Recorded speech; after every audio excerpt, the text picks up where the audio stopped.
ಜೈಲಿನಲ್ಲಿ ಸಹ ಕೈದಿಗಳಿಗೆ ದರ್ಶನ್ ಕಿರುಕುಳ, ಕಾರಾಗೃಹ ಸೆಲ್ಲಿನಲ್ಲಿ ನಡೆಯಿತು ದೊಡ್ಡ ಜಗಳ. ಒಂದಲ್ಲ ಒಂದು ವಿವಾದಕ್ಕೆ ಸಿಲುಕ್ತಾ ಇರುವ ನಟ ದರ್ಶನ್ ಈಗ ಮತ್ತೊಂದು ಎಡವಟ್ಟು ಮಾಡಿಕೊಂಡಿರುವ ಆರೋಪ ಕೇಳಿಬಂದಿದೆ. ಚಿತ್ರದುರ್ಗ ರೇಣುಕಾಸ್ವಾಮಿ ಕೊಲೆ ಪ್ರಕರಣದಲ್ಲಿ ಪರಪ್ಪನ ಅಗ್ರಹಾರದಲ್ಲಿರುವಂತಹ ಅವರು ಜೈಲಿನಲ್ಲಿ ದೊಡ್ಡ ಗಲಾಟೆ ಮಾಡಿದರಂತೆ. ಸಹ ಕೈದಿಗಳಿಗೆ ಮಾನಸಿಕ ಹಾಗೂ ದೈಹಿಕ ಕಿರುಕುಳ ನೀಡ್ತಾ ಇರೋದು ಬೆಳಕಿಗೆ ಬಂದಿದ್ದು ದೊಡ್ಡ ಜಗಳಗಳು ನಡೆದಿದೆ ಅಂತೆ. ಜೈಲಿನಲ್ಲಿ ನಡೆಯುತ್ತಿದ್ದಂಥ ಅಕ್ರಮಗಳು ಕುರಿತು ದೊಡ್ಡ ಸುದ್ದಿಯಾದ ಮೇಲೆ ಜೈಲಿನ ಅಧಿಕಾರಿಗಳು ಎಚ್ಚೆತ್ತುಕೊಂಡಿದ್ದಾರೆ.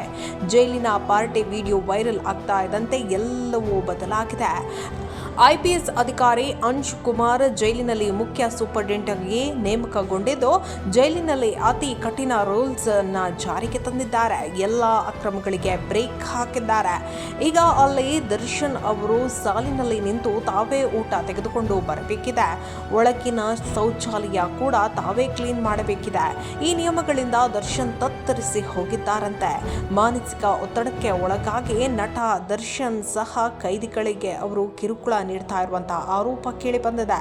ಇನ್ನು ದರ್ಶನ್ ಜೊತೆ ಒಂದೇ ಸೆಲ್ಲಿನಲ್ಲಿ ಅನುಕುಮಾರ್, ಜಗ್ಗ, ನಾಗರಾಜು, ಪ್ರಾದೂಷ್, ಲಕ್ಷ್ಮಣ್ ಇದ್ದಾರೆ.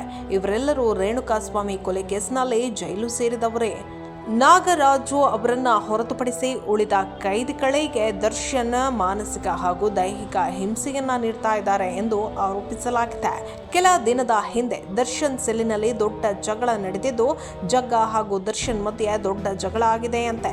ಇಬ್ಬರ ಜಗಳ ಜೋರಾಗುತ್ತಿದ್ದಂತೆ ಜೈಲಧಿಕಾರಿಗಳು ಬಂದು ಜಗಳವನ್ನ ಬಿಡಿಸಿದ್ದಾರೆ. ಇನ್ನು ಮಲಗಿದ್ದ ಸಹ ಕೈದಿಗಳನ್ನ ಕಾಲಿನಲ್ಲಿ ಒದ್ದು ಎಬ್ಬಿಸಿರೋ ದರ್ಶನ್ ಅವ್ಯಾಚ ಶಬ್ದಗಳಿಂದ ಬೈದಿದ್ದಾರೆ ಎಂದು ಆರೋಪಿಸಲಾಗಿದೆ.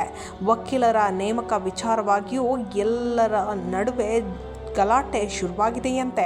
ಅಲ್ಲದೆ ನಾನು ಇಲ್ಲೇ ಇದ್ರೆ ಸಾಯೋದಾಗಿ ಅನುಕುಮಾರ್ ಅವರು ಹೇಳಿಕೊಂಡಿದ್ದಾರಂತೆ. ಅನುಕುಮಾರ್ಗೆ ಜಾಮೀನು ಸಿಗ್ತಾ ಇಲ್ಲ ಎಂಬುದು ಒಂದು ಕಡೆಯಾದರೆ ದರ್ಶನ್ ಚಿತ್ರಹಿಂಸೆ ತಡೆಯಲಾಗ್ತಾ ಇಲ್ಲ ಅನ್ನೋದು ಮತ್ತೊಂದು ಕಡೆ. ಹೀಗಾಗಿ ದರ್ಶನ್ ಸೆಲ್ ಮೇಲೆ ವಿಶೇಷ ಕಾಳಜಿ ಇಡಲಾಗಿದೆ. ಟಾರ್ಚರ್ ತಡೆಯಲಾರದೆ ಅನುಕುಮಾರ್, ಜಗದೀಶ್ ಅವರು ತಮ್ಮನ್ನ ಚಿತ್ರದುರ್ಗ ಜೈಲಿಗೆ ಶಿಫ್ಟ್ ಮಾಡಲು ಮನವಿಯನ್ನ ಮಾಡಿದ್ದಾರೆ. ಏನೇ ಆಗಲಿ ನಟ ದರ್ಶನ್ಗೆ ಯಾಕೋ ಗ್ರಹಚಾರ ಸರಿ ಇಲ್ಲ ಅನ್ಸುತ್ತೆ. ಅವರ ಡೆವಿಲ್ ಸಿನಿಮಾ ಡಿಸೆಂಬರ್ 11ಕ್ಕೆ ರಿಲೀಸ್ ಆಗ್ತಾ ಇದೆ. ಈ ಹೊತ್ತಿನಲ್ಲೇ ಗಲಾಟೆಯಾಗಿರುವ ಆರೋಪ ಕೇಳಿ ಬಂದಿದೆ. ಆದರೆ ಇದಕ್ಕೆ ಇನ್ನೂ ಸ್ಪಷ್ಟನೆ ಮಾತ್ರ ಸಿಕ್ಕಿಲ್ಲ.